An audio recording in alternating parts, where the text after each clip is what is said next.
நமஸ்காரம். என் பெயர் அக்ஷய். ஆண்டாள் திருவடிகளே சரணம். நான் இன்று திருப்பாவையில் 28வது பாசுரம் கறவைகள் பின் சென்று என்ற பாசுரத்தை கூற வந்துள்ளேன்.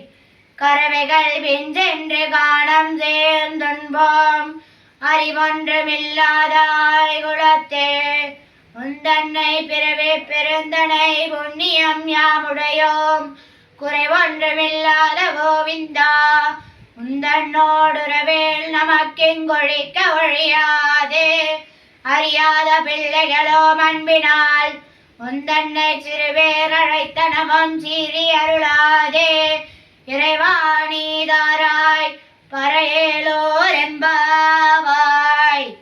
நன்றி.